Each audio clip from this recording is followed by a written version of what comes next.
Hello, my name is Ziba. I came to Canada as a refugee with my husband and our children. We had a rough start, but we were thankful to make Canada our new home. Being new in the country, things were smooth and great at first, but later turned sour after my husband could not find a job because of his lack of Canadian work experience. It became worse as he started drinking and hitting me. He further stopped me from finding a job, claiming I needed to stay home and look after our children. The money from the government was not enough since we were looking after our extended family back home. I was tired of the fights and the scars which I could no longer hide in front of my children.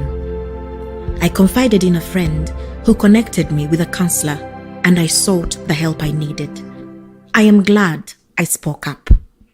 Break the Silence in COVID-19, presented by the Artists and Artisans Development and Network, funded by the Red Cross Canada.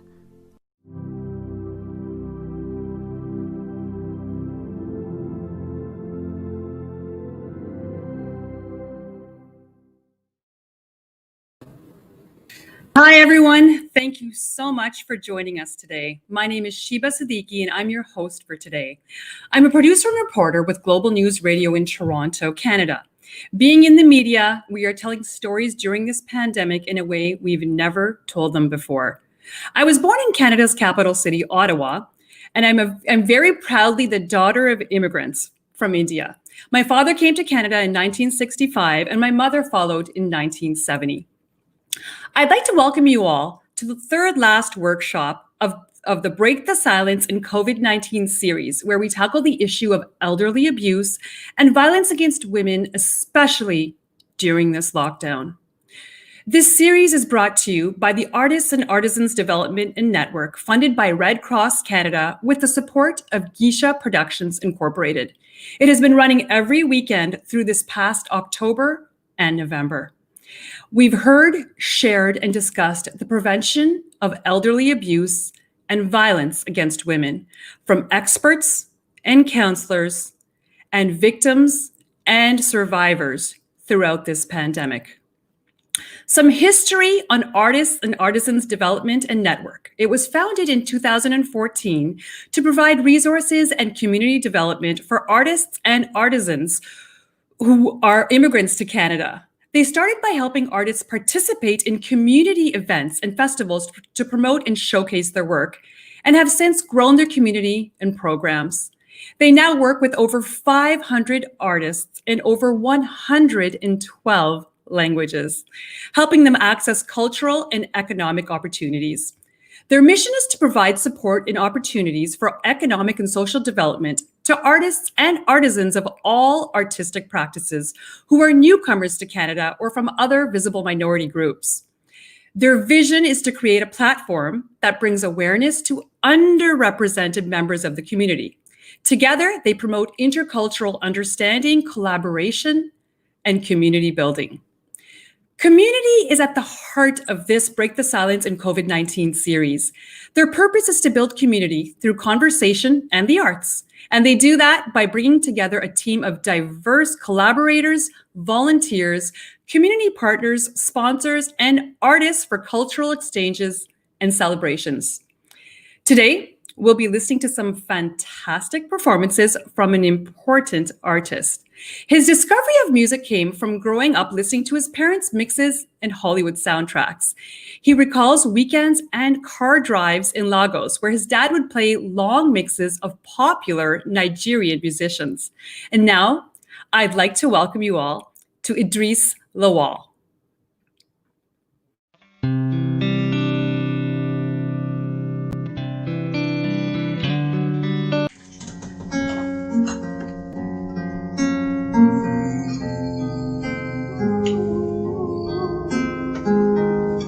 Hello everyone, my name is Idris Lawal. With me I got Izzy on the guitar today, I got Uggy on the guitar again, I got Kivesh on the bass, we got Calvin with the backup vocals, harmonies. And with every show, we like to say hello. So we want to say hello to a few people before we start here. First of all, hello to you at home, in your kitchen, your bathroom, wherever you may be watching. Hello to our Artists and Artisans Network. Thanks for having us. Thanks for everything you're doing for the Black community. Hello to Geisha Productions. Thanks for having me. Thanks for reaching out. This is called Wallflowers.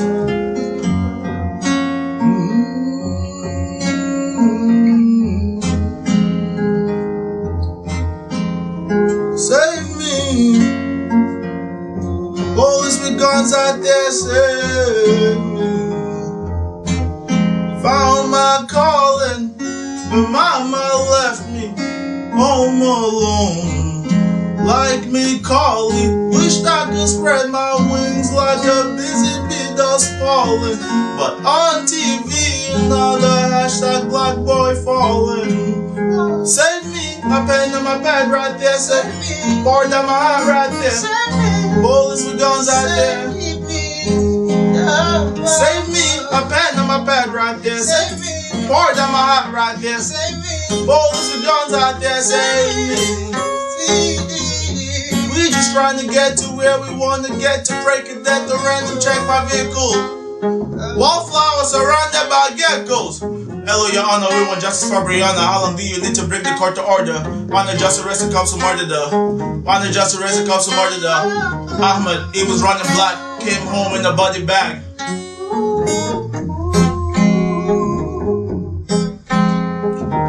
What about Stephen Clark? Shut up in his mother's yard.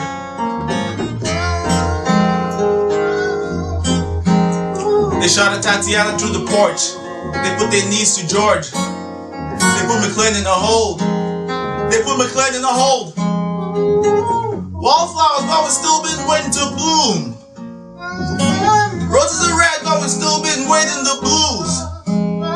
Save me, my pen and my pad right there. Save me, pour down my heart right there. Save me, bullets with guns out there. Save me, save me, my pen and my pad right there. Save me, pour down my heart right there. Save me, bullets with guns out there. Save me, save me.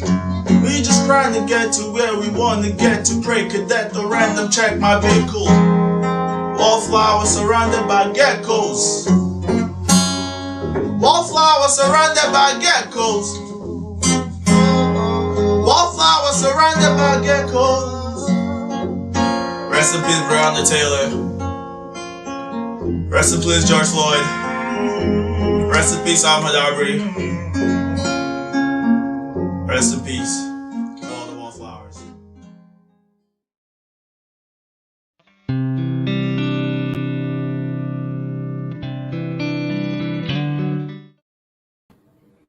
Thank you, Idris, for that incredibly powerful performance and for your support in making this series possible. I'd like to give a special thank you to the Canadian Red Cross, the Government of Canada, our Member of Parliament, Salma Zahid, our Member of Provincial Parliament, Christina Mitas. I'd like to talk to you about domestic violence. Some of the exacerbating factors for violence are security, health, and money worries, cramped living conditions, restricted movements, and being isolated with your abuser. There is help. You can call the Victims Helpline. The number toll-free is 1-888-579-2888.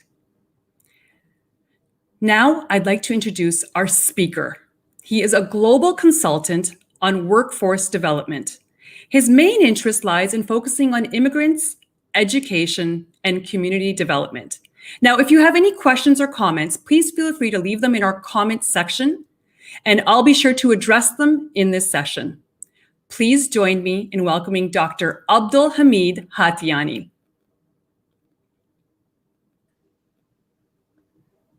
Dr. Hathlyani, we look forward to hearing what you have to say today. Thank you very much, Sheba Siddiqui. Very appreciative of your introduction. My thanks and appreciation to Artists and Artisans Development Network for inviting me to speak at this forum. Let me start by asking, how many of you have heard a conversation regarding domestic violence at the dinner table. The word domestic violence or violence against women is despised. No one likes to hear about it, let alone talk about it. It is a subject that is taboo to talk about at the dinner table, and I'm glad that Artists and Artisans Development Network has chosen this topic of focus. Let me ask a question. Did you know that between 2010 and 2018, how many homicide victims were there in Canada? There were 662 homicide victims in Canada between 2010 and 2018.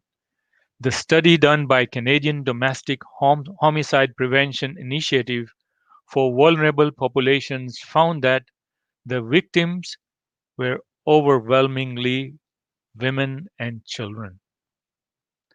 A woman is killed every 6 days in Canada. A woman is killed by her intimate partner every 6 days in Canada. This is an alarming and horrifying number. Wherever domestic violence or violence against women or the elderly exists, we need to look at it closely, as there could be a number of other issues that could exacerbate or cause such a despicable act. There are certain important subsets of this topic, such as sexual violence, violence against children, and gender based violence, which includes men. These subtopics deserve specialized attention and action. Domestic violence is a form of gender based violence that often plays out at home. During the past many weeks, the Break the Silence COVID-19 workshops have focused on various aspects of it. I would like to look at it from a different lens. So, my talk today has a focus on immigration and its relation to domestic violence. As someone who has closely been involved in research on immigrants and immigration and worked in the field for many years, I would like to shed some light on the systemic issues that exist which may be exacerbating or contributing to this cycle of violence against women. Let me, however, be very clear. I am not going to stereotype and say violence exists more so or only in immigrant communities.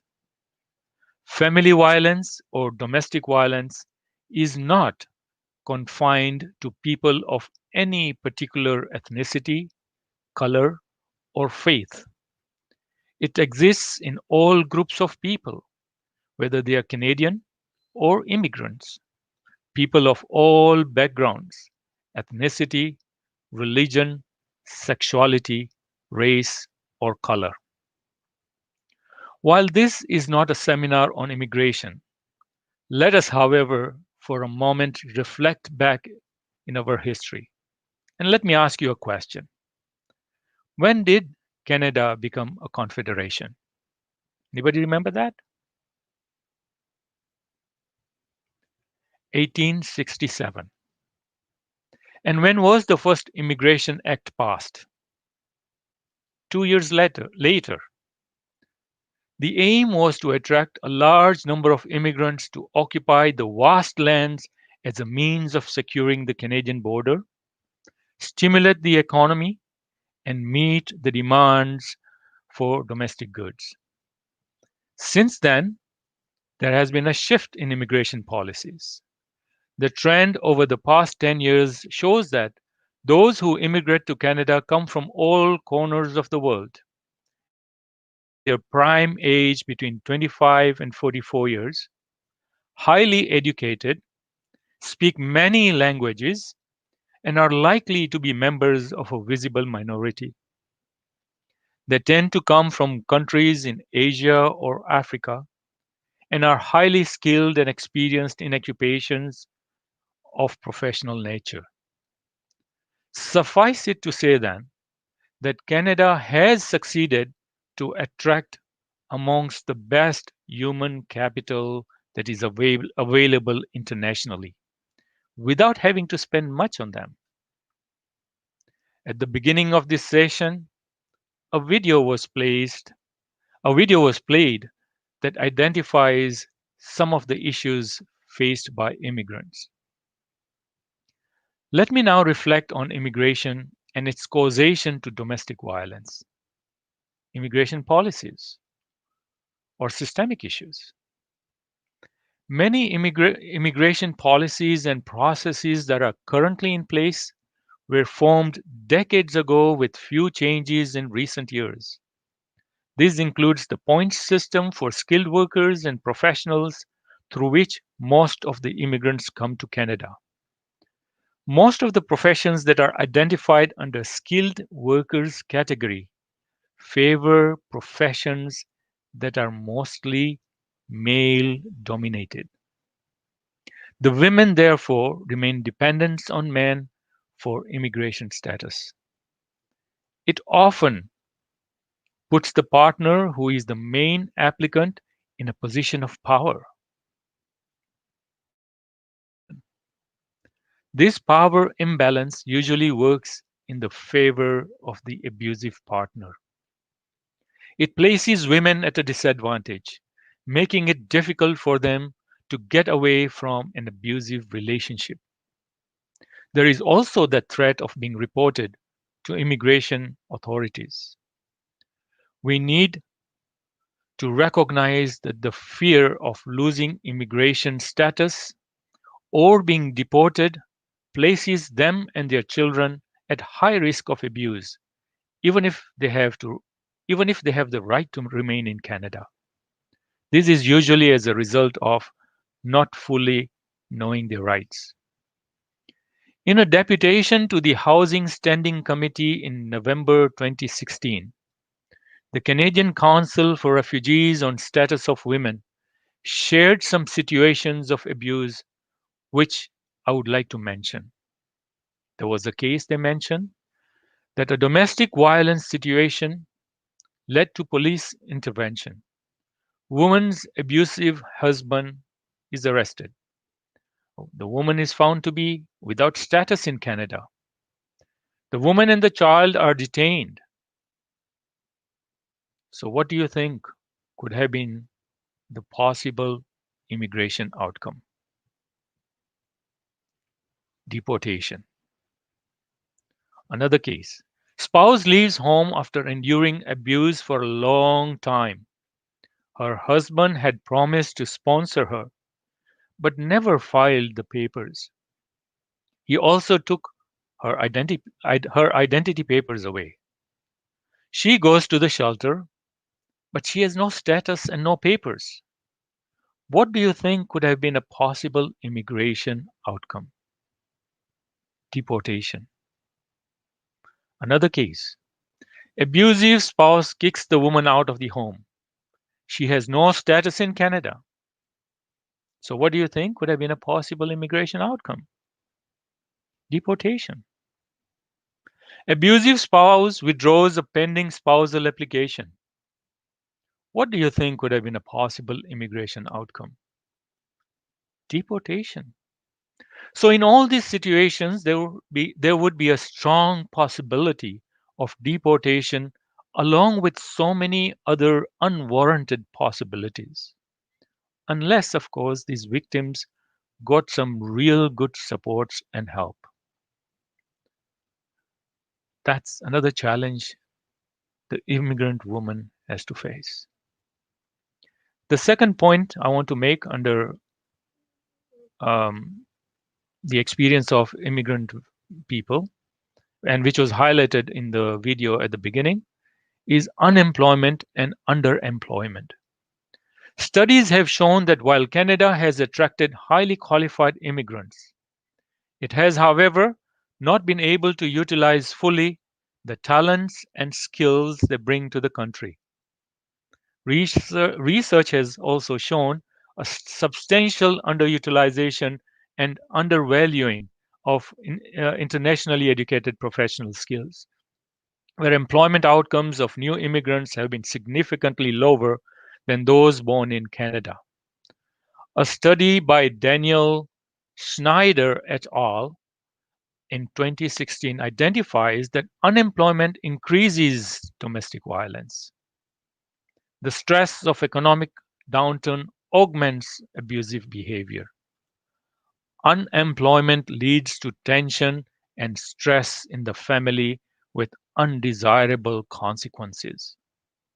Manjuar and Salcedo highlight that increases in domestic violence as a result of lack of access to dignified jobs. Working in the social services sector, I have often witnessed cases of domestic violence due to high levels of unemployment, high levels of poverty, and high levels of homelessness. It makes it difficult for a woman who is unemployed to get herself removed from an abusive relationship due to dependency and the fear of the unknown. A lot of research and statistics, including Stats Canada, has identified that violence against women continues to be a serious problem in Canada. It needs to be given a serious and urgent attention. One case of domestic violence is too many. The third point I wanted to mention is that barriers to accessing services. Not knowing the system and lack of information makes it difficult for immigrant women to seek support and access justice. Many women who experience abuse fail to report to the police after, out of fear of losing their immigration status or deportation. If we looked at just the legal system, one would require a separate lawyer for immigration, another for a criminal case, if there was violence involved, and a third for family issues. While knowing the system can be challenging, the way services are being delivered makes the situation even more difficult. A woman who is fleeing abuse would require multifaceted supports. Along with the abuse they have faced, other complex issues such as communication barriers, cultural biases, fear of the unknown, new country, and meeting the basic necessities of life makes their situation even more difficult.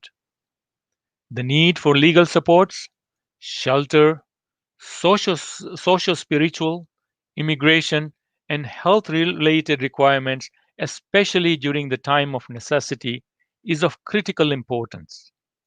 These supports are provided by different agencies which could be located all over the city.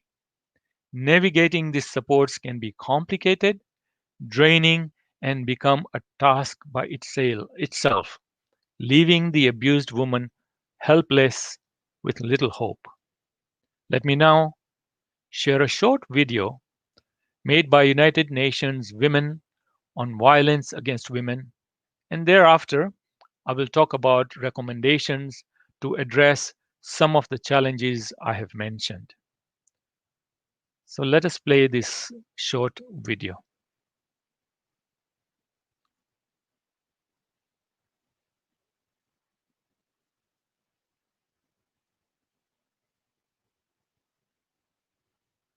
During their lifetime. Globally, 1 in 3 women and girls worldwide have experienced physical or sexual violence during their lifetime. Less than 40% of them seek help of any sort, and of these, only 10% seek support from police. And of all women who were victims of homicide worldwide in 2012, 50% were killed by intimate partners or family members. This situation cannot be overlooked. And although progress has been made, the end of violence against women and girls is far from today's reality. UN Women is committed to this cause and works with governments, national actors, women's organizations, and the civil society to end violence against all women and girls. The international community recently agreed that ending violence against women and girls is an important target for a sustainable future and a crucial matter to achieve the SDGs. During this process, we must make sure that we reach the last woman. By its presence in more than 85 countries on all world regions, UN Women actively contributes to making this possible. We support countries in many ways, including adopting, implementing, and evaluating comprehensive laws and policies, addressing the root causes of violence through prevention strategies, and working with communities to change the social norms. Ensuring that essential services and support are accessible to all survivors. And collecting data and conducting analysis to fully understand the nature and extent of the problem.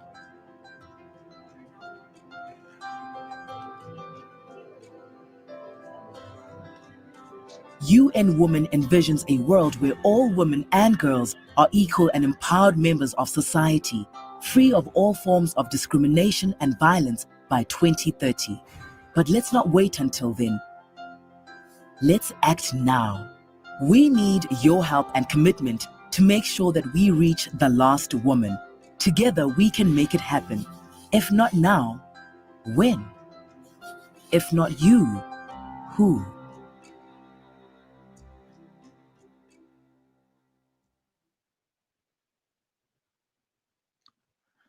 So yes, if not now, when? And so we all need to work together on this. And so here are some of my recommendations that we need to work on. The first is capacity building. There are two parts to capacity building. Increase the capacity of the individual and the families, and increasing the capacity of service providers. Now, when we talk of increasing the capacity of the individual and the families, I would like to look at some of the systemic issues that exist. The structural and systemic flows I've identified earlier, such as the immigration laws and processes, need to be addressed. All immigration policies and guidelines need to be assessed for gender bias and corrective measures undertaken. This will open the doors for more women to be the main applicants and eliminate some of the systemic inequalities that have existed for a long time. Another major issue which needs to be addressed and remains critical is the core issue of unemployment, underemployment, poverty, and homelessness. This is a complex issue facing immigrants, especially women. Sarah Wayland, in her report in 2006, argued that newcomers to Canada encounter numerous specific barriers to secure employment. These include lack of accurate information about working in Canada during the migration stage, insufficient recognition of credentials earned outside of Canada, lack of Canadian experience desired by employers, lack of knowledge of Canadian workplace practices, ignorant of discriminatory practices of employers, and narrowly defined settlement services that do not provide needed information and training. If we are going to empower immigrant women, then it is not a non-position that we must take into account their lived experiences when developing effective and appropriate policies. It will require a combined effort of the government, communities, businesses, and individuals to make a dent in this ongoing battle. 2. Increase the capacity of service providers. A holistic approach where agencies provide multidimensional services such as counseling, legal guidance, social assistance, and crisis response under one roof can help ease the pain of those fleeing abuse. Such an approach can only augment the dignity, economic status, and a feeling of belonging here in Canada. It also means investing in the appropriate resources and providing the right training based on anti-sexist, anti-racist, and anti-oppressive models that are culturally and socially appropriate. Lack of such suitable and appropriate services only adds to the mistrust that exists. There has to be more funding for programs and services, as well as funding for research. Without appropriate research, we would not be able to make informed decisions. Finally, I would like to say that violence against women is a despicable crime that significantly impacts a woman's mental health and emotional well being, along with other devastating consequences. This situation has got worse now. It has got worse, especially now with COVID 19, where unemployment levels have gone very high and compounded by many other. There have been reports of a spike in the number of crisis calls during this time. These have to be seriously and consciously addressed. It can only be achieved if there is a will, a commitment, and a concerted effort from the government, the community, businesses, and each one of us working together. Without it, we all will be failing in our responsibility. Thank you.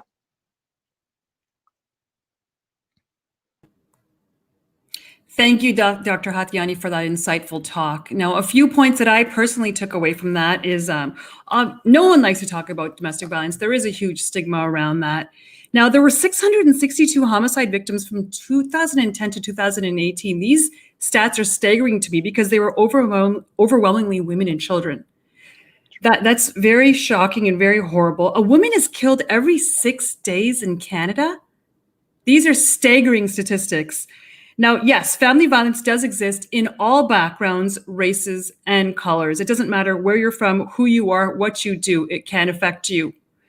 Unemployment increases domestic violence due to stress, and many women don't leave for fear of the unknown. Now, we do have some comments here as well. Women and children are most of the victims. These are coming in our inbox. Unemployment leads to stress. It is an ongoing issue, and there is lack of access to seek help. The fear of losing their immigration status, which is a very big fear. And there are cultural biases as well. Let's see here. So we do have a few questions as well that we are going to get to with Dr. Hathlyani, and he'll be answering those in a few minutes. Thank you so much for that talk and for that insightful conversation. We will be back for questions and answers with you in a few minutes, Dr. Hathlyani. Thank you, Sheba. So next up, we have another performance from our artist of the day. Growing up in Nigeria, Qatar, South Africa, and Canada, his early exposure to different cultures would become the foundation of his sound. Today, he draws from a variety of musical influences, including rap, Afrobeat, highlife, Afro-pop, and soul music, blending it all together into what he calls Afro-bop. Now, what I find interesting about this performer is that he was never allowed, growing up, he was never allowed to watch inappropriate scenes in movies whenever he was watching TV or movies with his mother. And she would always make him cover his eyes. So that forced him to listen to the music and listen to the beat in the background. And that's what developed his passion and love for music. And now, Idris Lawal.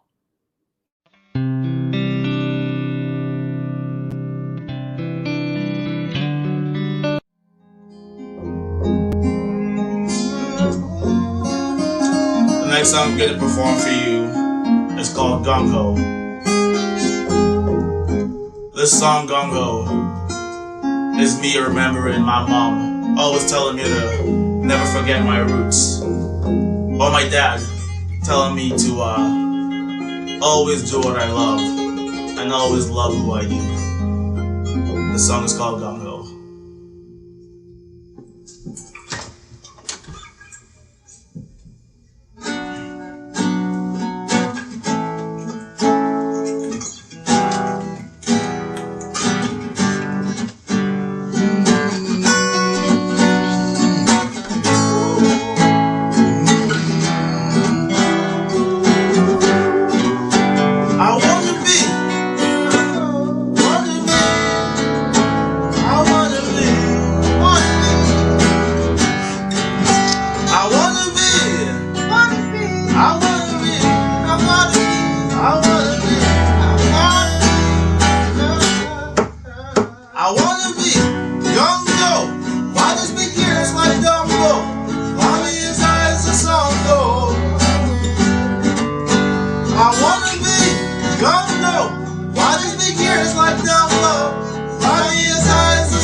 I never forget my roots. You gave me black thought I forever use, but last year left me so humble. New city feel like a jungle. Somewhere I took the wrong turn though. Now I'm all blue. So I cross and I pack them out into one row. Blow them away then I encore. Cheers and applause from the front row. Cheers and applause from you. I wanna be down low. Why just big ears like Dumbo? As the song goes, I wanna be. Why these big ears like Dumbo? Why these eyes the song goes? My pulse gave me cold when I see he spoke. Don't chase the glitter unless it's gold. Do chase the liquor and not this hose. Never let him dictate. Always learn from mistakes. Never let your dick. Always use the big brain, accept your own. Do what you love, collect your toll. Love who you do, protect your home. Watch the skies, forget the throne. Cause the king don't die, soldiers too. The countrymen get older too. It's you yourself, you always do. I wanna be. Fathers big years like Dumbo.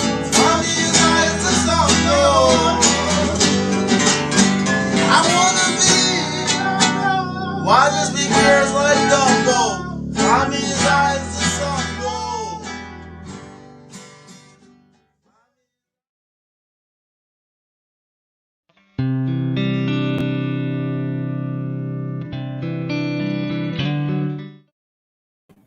Another incredible performance. Thank you so much, Idris, for your time today.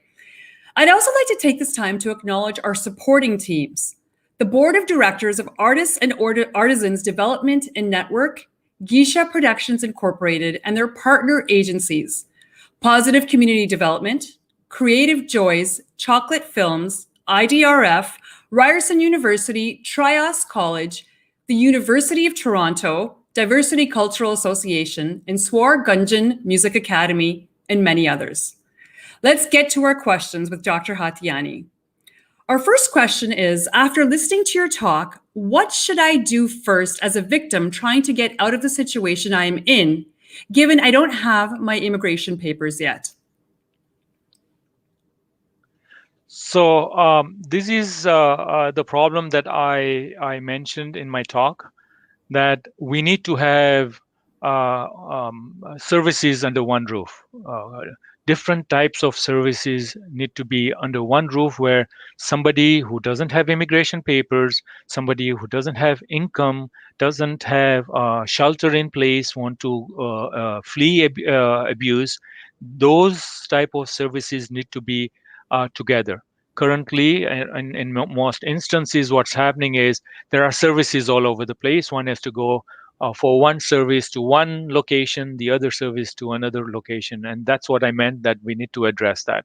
And so in your situation, I know there are agencies out there. It depends on which area of the city you're living in.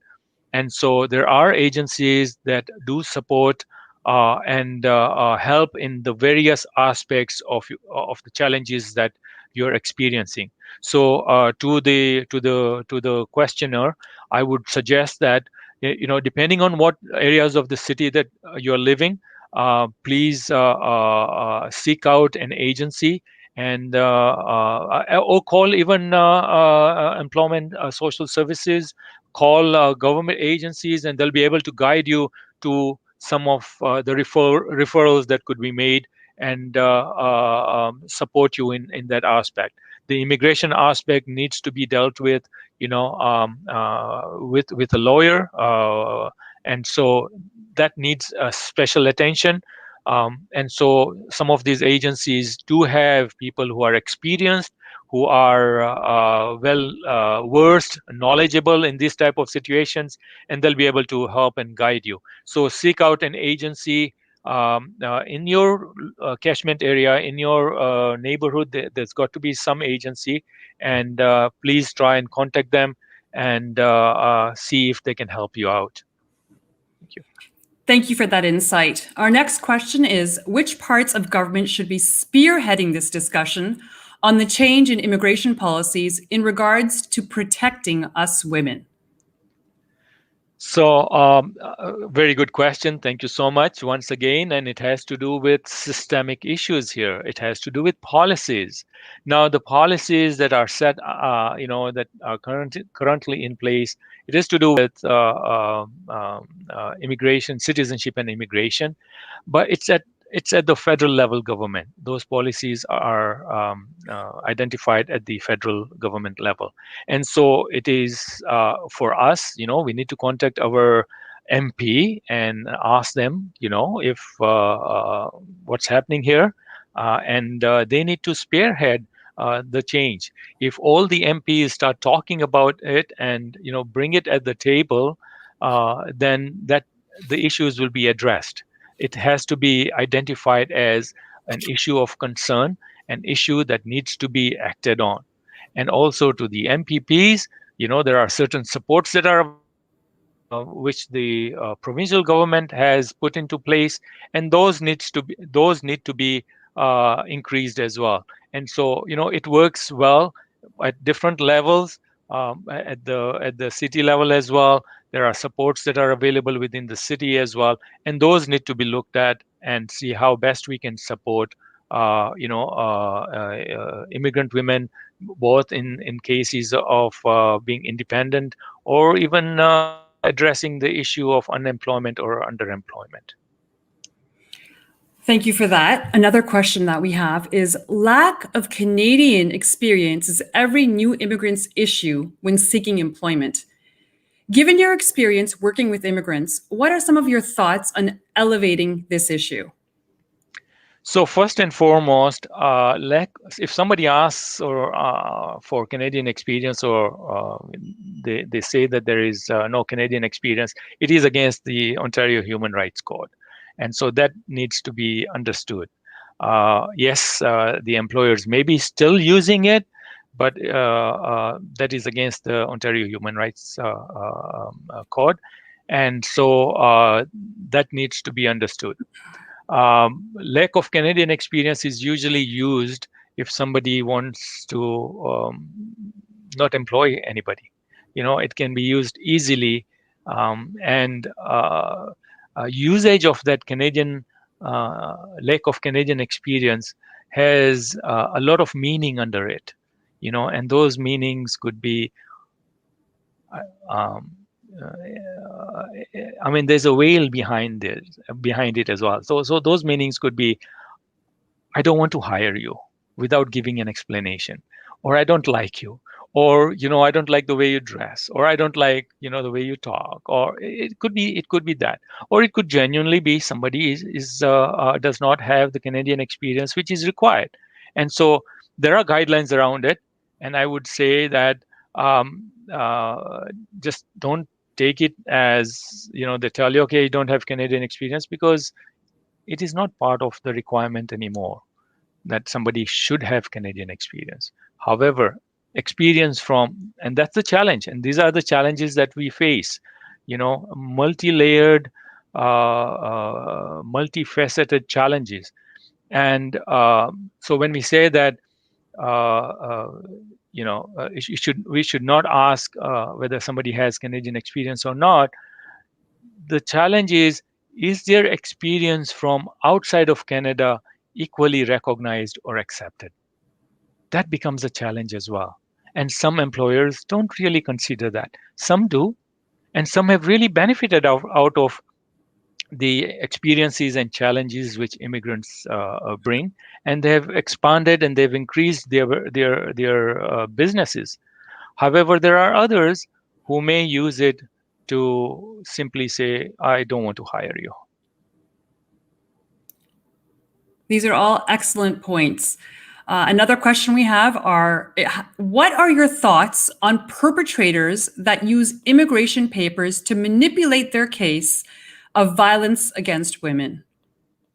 Yeah, that's a big and serious issue, because the paper is used as power, and somebody holding that paper is used as power, and that needs to be addressed. And that's why it is important for the different levels of government to recognize that and address those issues, or bring in legislation to address some of these issues. When somebody is refusing to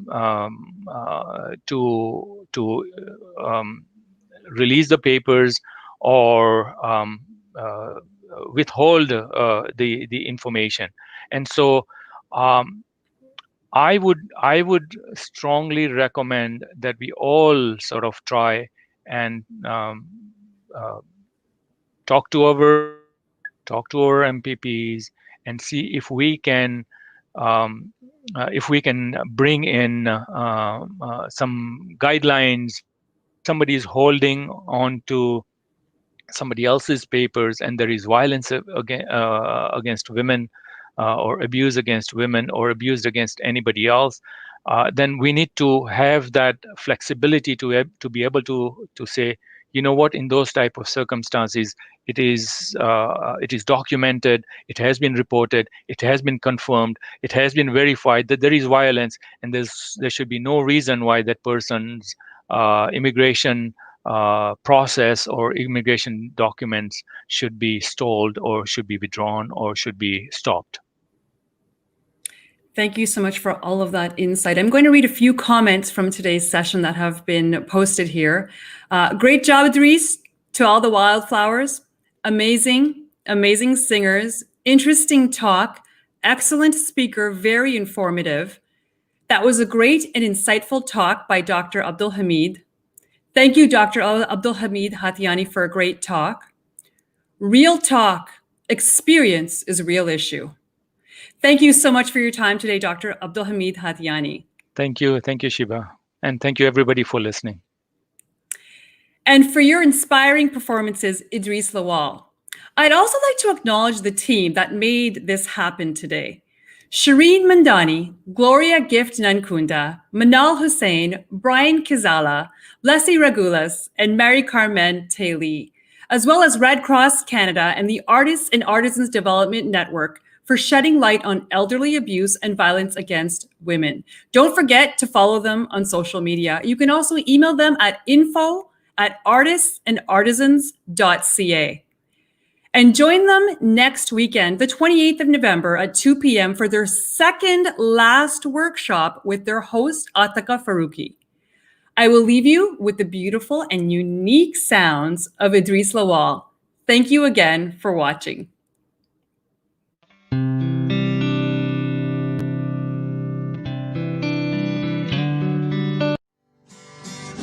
Mommy's eyes, the sun goes. Mommy's eyes, the sun goes. Mommy's eyes, the sun goes. Mommy's eyes, the sun goes. Mommy's eyes, the sun goes. Mommy's eyes, the sun goes. Mommy's eyes, the sun goes. Mommy's eyes, the sun goes. I dream of sunshine. I dream of sunset. When I I dream of cool ways. I let my blues take. When I ain't know how to feel, I look up and I sunshine. I look back and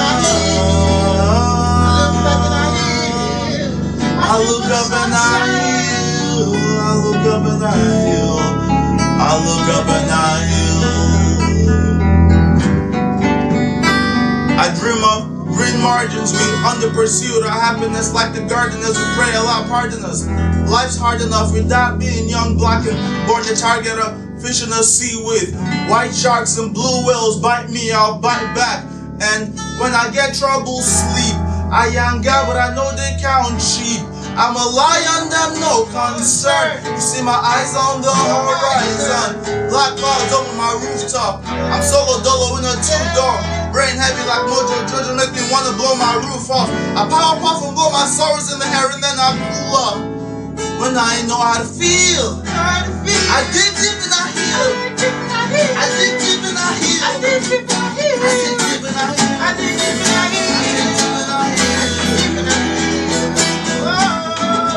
I dream of sunshine. I dream of sunsets. When I know how to feel, I look up and I heal. I dream of blue waves. I let my blues take. When I know how to feel, I dig deep and I heal. I dig deep and I heal. I dig deep and I heal.